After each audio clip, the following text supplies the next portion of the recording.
Act 4, Scene 1. Now we assume probably the setting of this scene is probably in the heath, but it's somewhere in the wild, right? Now weirdly, Macbeth knows where they are. He goes and finds them. The first time they find him, the second time he finds them, but remember, they know he's coming. They know that he is coming. Okay? Thunder! Thank you. Enter 3 witches. Christ, the grimy cat hath mewed. Thrice and once the head take wide. Thrice and once, oh, happier Christ, 'tis time, 'tis time. Round about the cauldron go, in the poisoned entrails throw, till that thunder cold stir, days and nights was 31. Spotted venom sleeping God, bow though fast at it the charmed pot. Yeah, boil thou first in the charmed pot. So charmed, just circle that please. So charmed is magic. So they're doing like classic witch stuff, right? A cauldron, if you're not sure what a cauldron is, it's like a great big pot like this, right? That's actually pretty good for me, right? So they're making a potion. Now what you can do as we go through this is you can circle what goes in the potion, okay? So anything in the potion so far that we can see? Well, we've got entrails. Do you know what an entrail is? Yeah? Yeah, animal guts, right? They used to think that witches like murdered animals and slaughtered animals. So there's animal guts. What else have we got? A toad. So they put a live toad in. The toad's been under a cold stone for 31 days and nights. The venom of the toad is in the pot. So they're putting things in the pot, but all the things they put in are kind of like gross, weird, witchy ingredients. Okay, all together? Double, double, toil and trouble, fire burn, and cauldron bubble. So again, it's just supposed to be weird. Now again, if you're an Elizabethan audience watching this, and you believe in witches, you're like, whoa, freaky man, right? Double, double, toil and trouble. But notice again, a lot of the words they use are from earlier on. Double, double, so they love this idea of like the duality. Fair is foul and foul is fair. Right, we've also got toil and trouble, so sort of creating chaos. So their whole vibe is just to make chaos, right? Make spells and cause chaos. Second witch.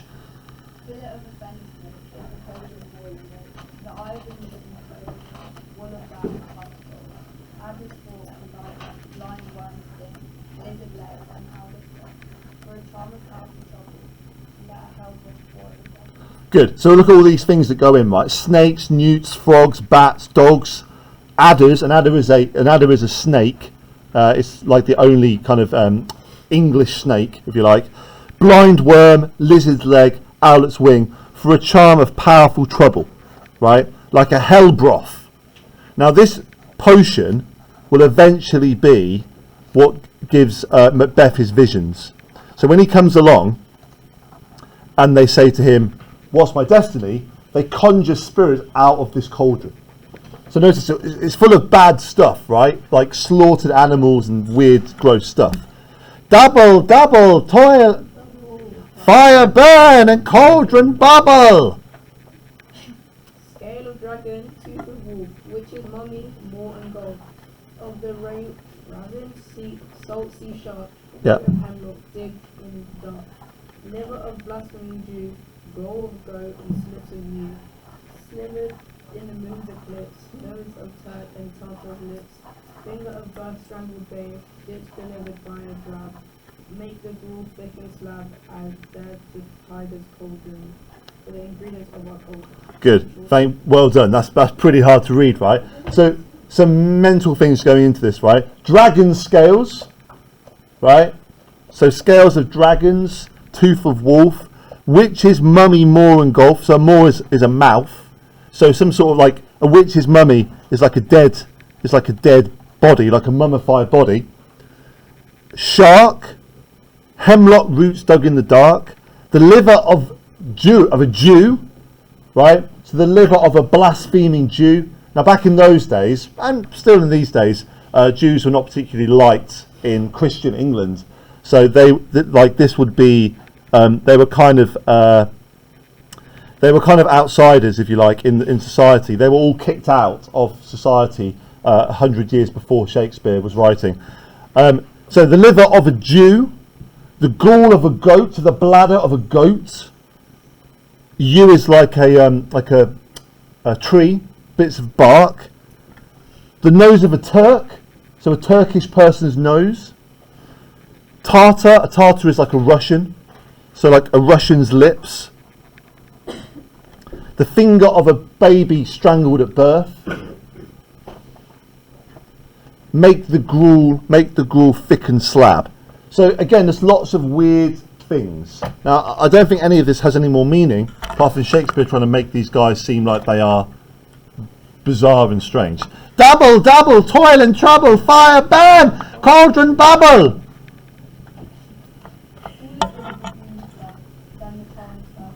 Yeah, baboon's blood. What's a baboon? What's a baboon? A baboon? It's a monkey, right?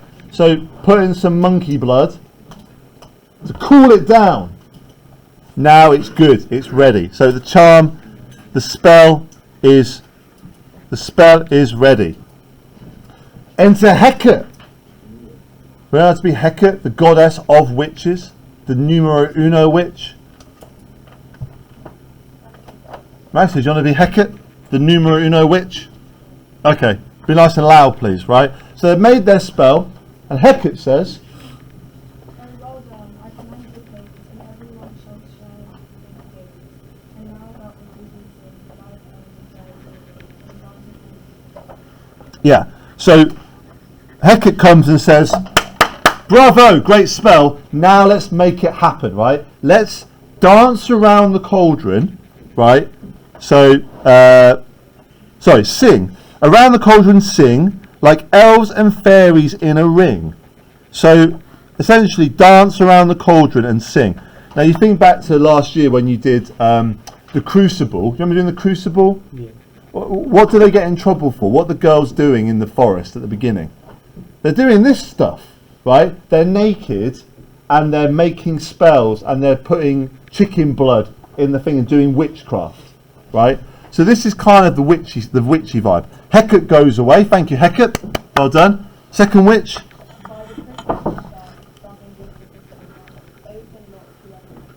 Yeah. So this, of course, is Macbeth, right? By the pricking of my thumb, something wicked this way comes. So they see his badness. Right, I'm going to do Macbeth. Now, I love this line, right? Because if you ever go up to a person, this is really not the way to ever say hello, right? How now, you secret black and midnight hags? What is it that you do? So this is how he speaks to people now, right? Now, when he first met them back in Act 1, Scene 3, what does he say? Go find it. What does he say? When he first meets the witches, what's the first thing he says to them? Is it, how now, you secret black and midnight hags? What does he say? Find it. Act 1, Scene 3. Witches come in. Yeah. What are you? Right? He's like, what? What are you? Are you that man-made question, I believe? Right? So he was always very sort of weirded out by them. And now he strolls in and he goes, how's it going, black hags? Right? He calls them hags. Hags. Right? Now, they may be witches, but they're still, I don't know. Well, if I went down into the admin office, I wanted a job, I said, how now, you black and midnight hags? Can anyone do this photocopying for me? It's probably not going to go down very well. Right? But he treats them with disdain, right? He treats them with this just absolute straight up disdain, right? Notice the words, secret, black, midnight hags. So there's a sense here about the way that he's changed, right? He's changed. He's lost his honour. He's become less respectful. He doesn't speak to people well anymore. He speaks down to them. Now remember, he's the king, so it's kind of got to his head a little bit. How now, you secret black and midnight hags? What is it that you do?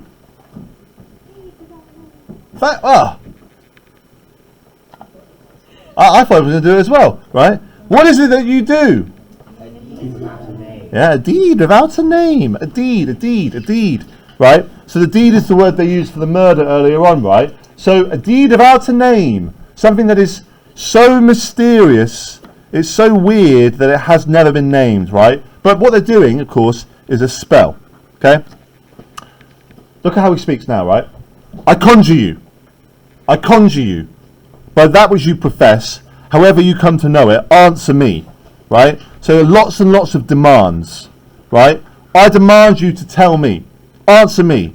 Though you untie the winds and let them fight against the churches, though the yeasty waves confound and swallow navigation up, though bladed corn be lodged in trees blown down, though castles topple, this is good,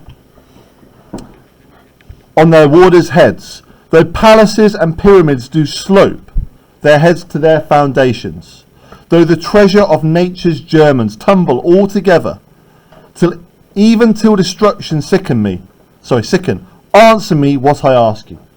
So he talks here, all of this is about destruction, right? So he says, give me my answers. Yeah. Sorry, yeah. So he says, untie the winds against the churches, waves confound and swallow navigation. So although there are storms and there are winds and corn and trees blow down and castles fall down and pyramids fall down, right? Even though everything eventually ends and falls down, I want to know, right? He wants to know his fate at this point. Answer me to what I ask you. Speak. Demand. What answer? Yeah. So they go, okay, sure, right? Speak, demand, we'll answer. Say if thou rather hear it from our mouths or from our masters. Yeah. So do you want to hear it from us or from our masters? Now their masters are evil spirits. Do you want us to tell you? Or do you want us to summon demons to tell you? What would you go for? Do you want me to tell you? Or do you want me to summon a demon that will tell you? The demons, right? Who would choose the demons? You'd all choose the... Come on. If I said I could teach you Macbeth, or I could conjure a demon to do it, at least half of you, 3/4 of you will want the demon. Theo, you want the demon? You sure? Yep. What if it's good though? What if it's cool? It'd be pretty scary, wouldn't it? Right, call him, right? He wants this, right? Call him. Let me see him, right? So let me see the demons, right? Call him. Let me see him. Pour in salt in so's blood that you have eaten her 9 pharaohs. Grease that sweating from a murder's gibbet thrown into the flame. Yeah, so they go, okay. So they add some more ingredients in. This one's quite nice. So a sow is a pig, right? So put in the blood of a pig that's eaten her 9 children. So the blood of a pig that's eaten its own children, right? Grease that's sweetened from the murderer's gibbet. So grease from a murderer's like organs throw into the flame. So they're putting in all these evil ingredients, right? A cannibalizing pig, a murderer's grease. Yeah?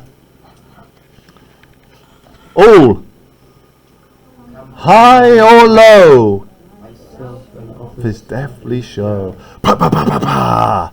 First apparition, an armed head. Now what that means there is it means a head in a helmet. Okay? So they put in these things and they go, right, come on then. The first apparition appears, right? And it's a floating head. A floating head in an army helmet. Tell me! I imagine it's quite loud. Tell me, thou unknown power!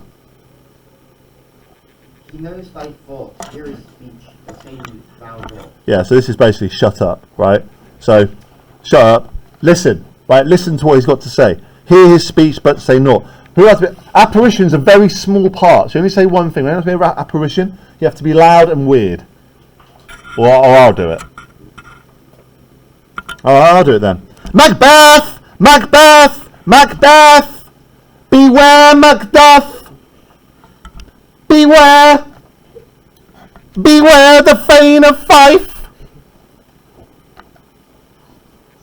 Beware the Thane of Fife! Dismiss me, enough! Who's the Thane of Fife? Ah, Macduff, yes. So, the first one is simply, now we're going to write these down, right? So number one is, beware Macduff. Now, that is not really a prophecy, is it? It's just a bit of advice, right?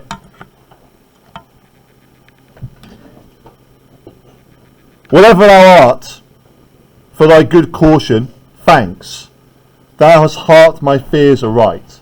So he was already thinking this, right? So he says, "Oh, you've confirmed my belief, right?" But one word more. He will not be commanded. Here's another more potent than the first. Second apparition, a bloody child, right? So a baby covered in blood. Macbeth! Macbeth! Macbeth! Had I 3 ears, I would hear thee. Be bloody, bold, and resolute. Laugh to scorn the power of man, for none of woman born shall harm Macbeth. Okay, interesting, right? So, the advice is, be bloody, bold, and resolute. Now, all of these words here, bloody, bold, resolute, all mean to be strong, right? To be bloody means to kill. To be bold means to be confident. To be resolute means to not let anything stop you. Okay? They are all about being strong. Laugh to scorn the power of man. So laugh at men. None of woman born shall harm Macbeth. None of woman born shall harm Macbeth. None of woman born shall harm Macbeth. Now what's he thinking straight away here? None of woman born shall harm Macbeth. Yeah. Why? Everyone's born of a woman, right? Everybody is born of a woman. So therefore he goes, oh, I cannot be killed, right? If nobody born of a woman can kill me, then therefore I cannot be killed. So the thing to remember is this: everyone is born from a woman, right? Therefore, he cannot be killed. Now, be very careful here, right? Because they do not say that. They do not say you cannot be killed. They say none born of a woman shall harm Macbeth. So they tell him the truth, but he totally misreads it, right? Then live Macduff. What need I fear thee? And yet I'll make assurance double sure, right? So he goes, oh, right, so this here is a great relief. It's a great relief to him. He goes, oh, then why am I scared of you, right? I don't need to fear you because you are born of woman. And yet I'll make assurance double sure. Take a bond of fate, thou shalt not live. So he goes, I have no reason to fear you, but I'm going to kill you anyway, right? Just to be safe. Just to be safe, I'm going to murder you anyway. Right? So to be safe, he's going to murder him anyway. That I may tell pale-hearted fear it lies, and sleep in spite of thunder. Now this gives a little bit of what his mind is like. So he's clearly having a lot of anxiety because he's afraid and he can't sleep. Just maybe if I can kill Macduff, I can not be scared anymore, and I'll be able to sleep in spite of the thunder being his nightmares. Okay? What then happens? Thunder, right? So thunder is, circle this, think of this as his nightmares. So we get a little glimpse into like the anguish that he's going through with his trauma. Third apparition, a child crowned with a tree in its hand. That's a weird one, right? So a child a baby with a crown and a tree. Yeah?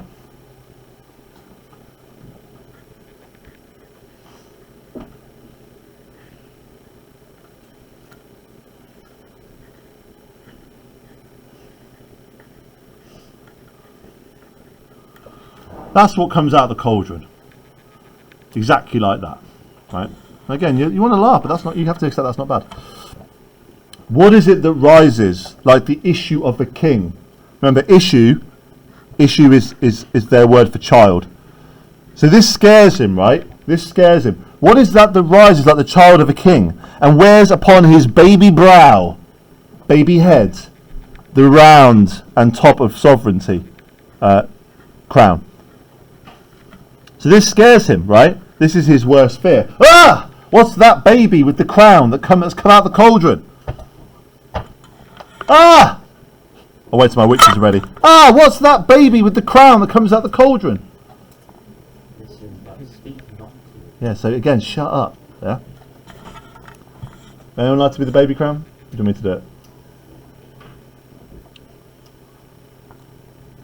Be lion-mettled, proud, and take no care who chafes, who frets, or where conspirers are.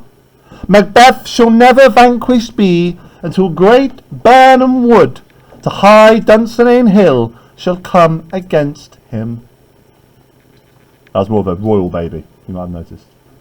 Shall come against him. So, what does this baby say? Well, the baby says this. It says, be lion-mettled. Lions. What do lions symbolise? Bravery, right? So be brave. Be like the lion. Right? Proud. And take no care who chafes, who frets, or where conspirers are. Now, a conspirer is somebody that is like a to betray, right? So don't worry about what people are doing, right? So he says, don't worry about the chafe needs to run, right? So don't worry about the people that are like causing you friction. Don't worry about people that are worrying you, and don't worry about conspiracies, right? Because you cannot be defeated. You cannot vanquish be. So you cannot be defeated.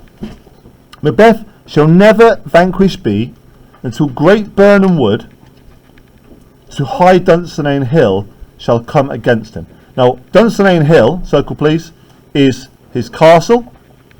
Okay, and Great Birnam Wood is a wood. So they say you will never be defeated until the wood moves, right? Until the forest moves to the castle, right?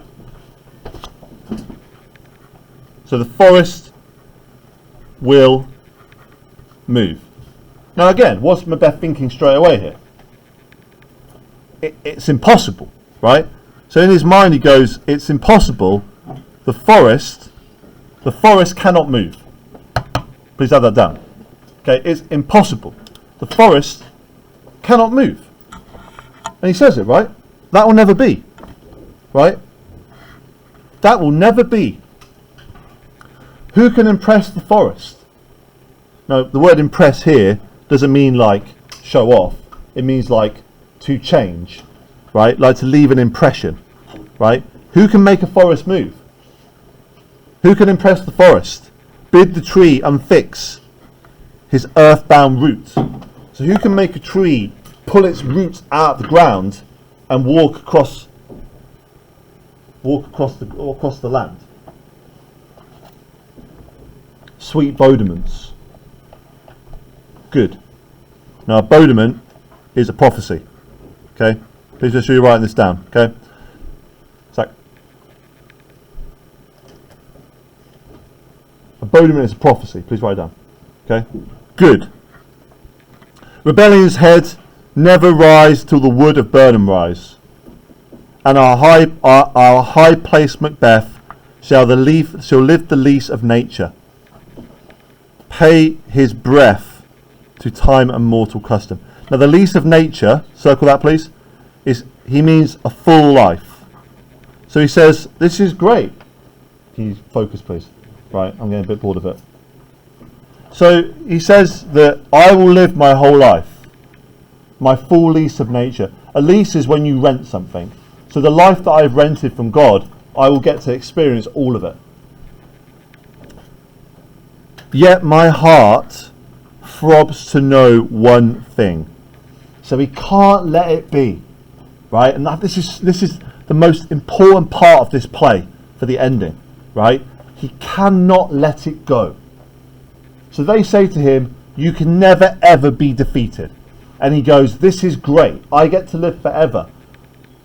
But I have to know, right? I have to know. And this whole thing here is about he can't let it go, right? He can't just be happy. Tell me, if your art can tell so much, shall Banquo's issue ever reign in this children? So will Banquo's children ever be kings?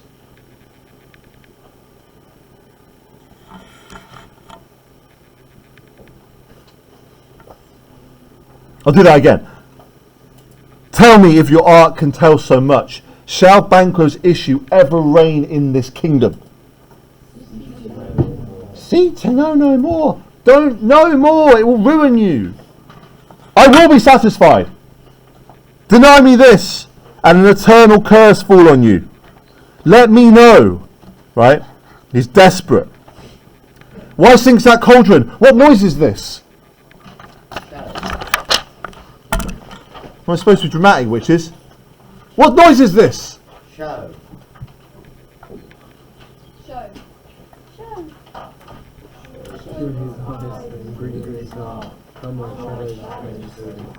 Well, that was really good. Show his eyes and grieve his heart. Right? To grieve is to sadden. Right?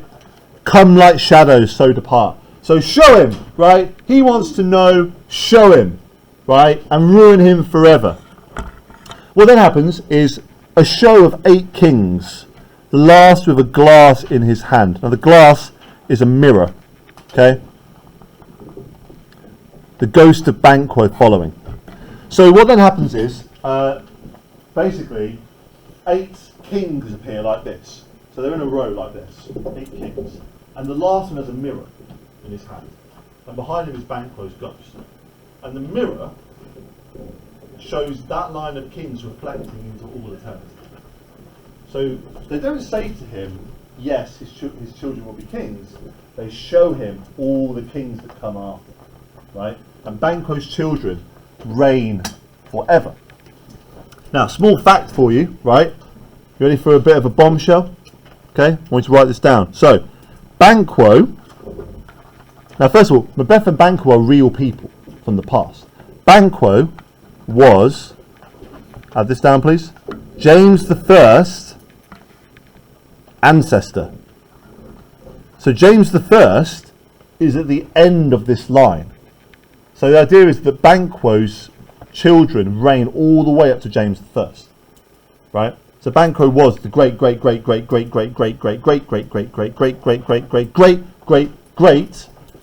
grandfather of James I. Hi, page 52. So he describes what he can see. Thou art too like the spirit of Banquo. Down! Thy crown does smear mine eyeballs, and thy hair, thou other gold brow, is like the first. A third is like the former. Filthy hags, why do you show me this? Right? So he regrets it. Because what he hoped for was he hoped that they would say, nah, his children won't be kings. Filthy hags, why did you show me this? A fourth! Star eyes! Will the line stretch out to the crack of doom? Crack of doom is eternity. Another! A seventh! I'll see no more. And yet the 8th appears, who bears a glass which shows me many more. So again, the mirror shows them stretching into eternity. And some I see that 2-fold bulls and triple sceptres carry. Horrible sights! Now I see it is true, for the blood-bolted Banquo smiles upon me and points at them for his. So the ghost mocks him. Now this bit here, the 2-fold bulls, these represent England and Scotland, right? So the king at the end that has the 2 golden balls is James the First, and James the First is the first king that is the king of both England and Scotland. He combines the kingdoms together. Yeah. So he gets his news, right? And the news is very simply this. So Banquo's children reign forever. Right? Apparitions vanish. What is this so? Aye, son, all this is so. But why stand with Macbeth thus amazingly? It comes to us, cheer me up his spirit, and show the best of our delight. I'll charm the edge with a sound while from the antic round. By this great king kindly say, our duties did his welcome pay. Yeah, so they kind of mock him here, and they say essentially that he got what he wanted, right? He turned up and said, "Tell me the future," and they did, and now he's not happy about it. So like what? Like they say, why are you so surprised, right? You knew this. We told you this ages ago. Hasn't changed. Music, the witches dance. Dance? No? Dance? A little dance? The witches dance, and then they vanish with Hecate. Where are they? Gone. Let this pernicious hour stand I accursed in the calendar. Come in, there without there.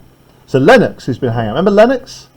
So Lennox is the guy who is the spy, who is like a two-faced character. So when he's with Macbeth, he's like, "My lord, my king, what can I do for you?" When he's not there, he's like, "Oh, he sucks," right? Would you like to be Lennox for me? I'll be Macbeth still. Yes, thank you, Aurora, thank you. Or as I now call you, Lennox. Okay.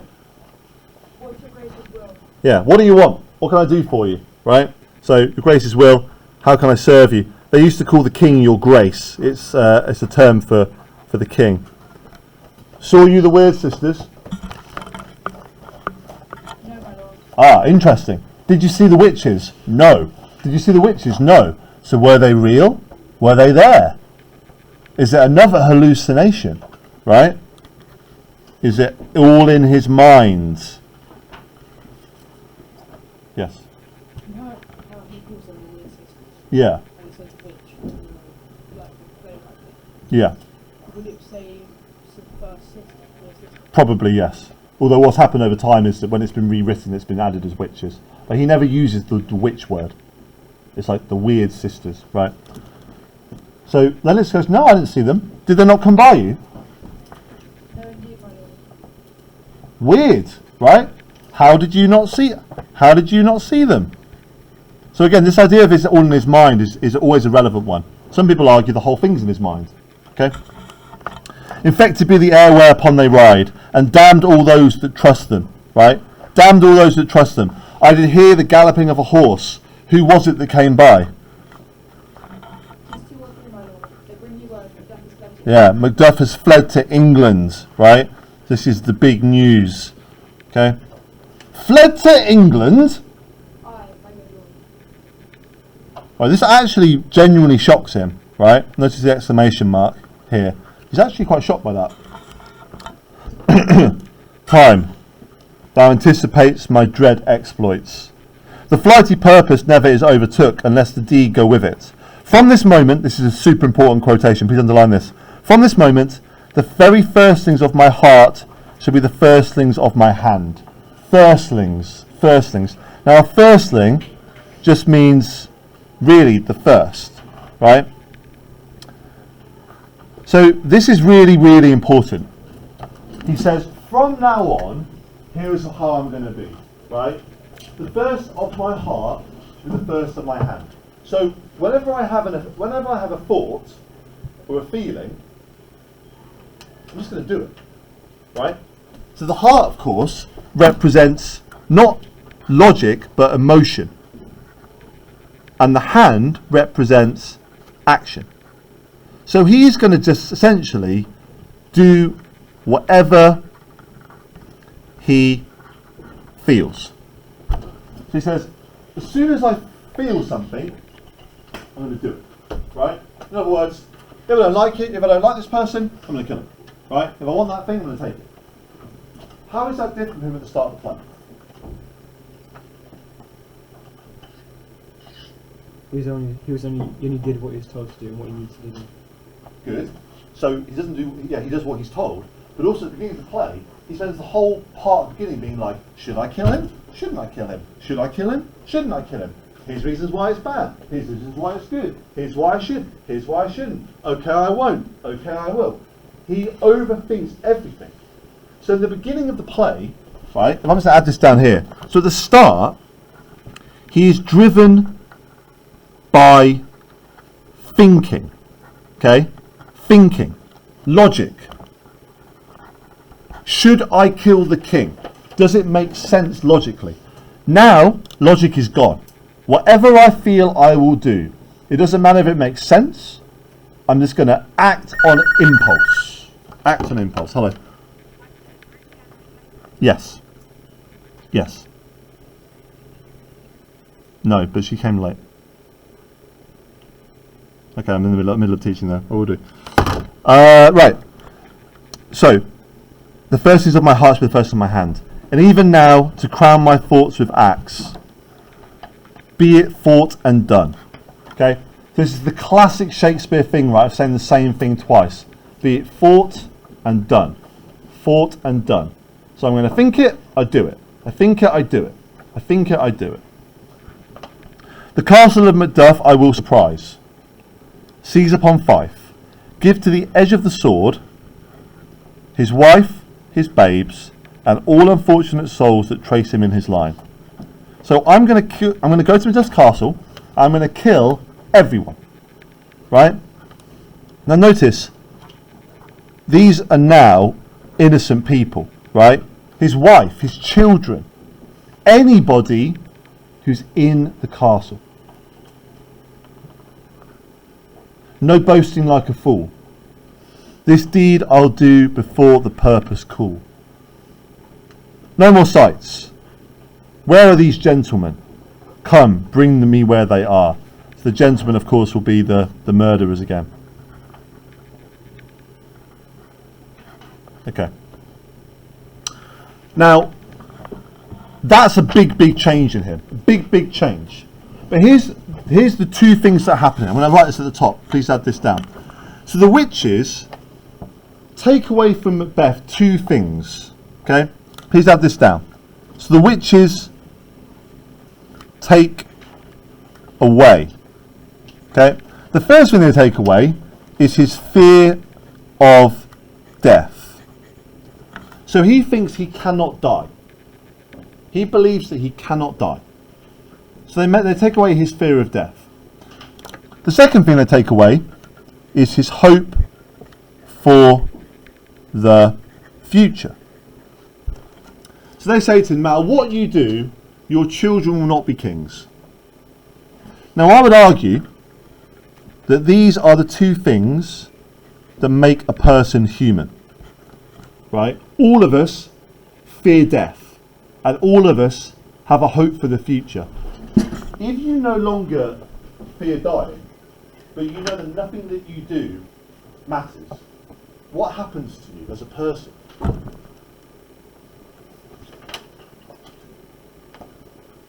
So you can't die, but you also can't build anything. You can't make something better for yourself. What happens?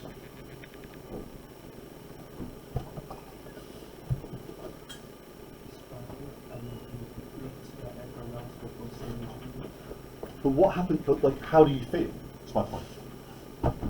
If I told you right now that you could not die, you were immortal, but you could never be anything. Nothing would matter. Nothing would matter, right? You just would stop caring. Life would become meaningless. Okay? And the word we use for this is this word here, which is really important for this play. It's what we call he becomes nihilistic. Okay? Nihilistic means to not care about life. And this is what happens to Macbeth in this play. the witches rob him of the things that make him human. He does not fear dying, and he no longer believes that he can make himself a legacy. So he goes, right, in which case, if it doesn't matter what I do, I'll just do anything, right? But he loses his care, he loses his feeling. And in a way, what these prophecies do, in the middle of the play, he's all anxious and scared, guilty. At the end of the play, he just goes, doesn't matter, right? Kill his wife, kill his kids, kill everybody. Doesn't matter, right? Who cares? And that is the big thing. That's his big final change, okay, in this play.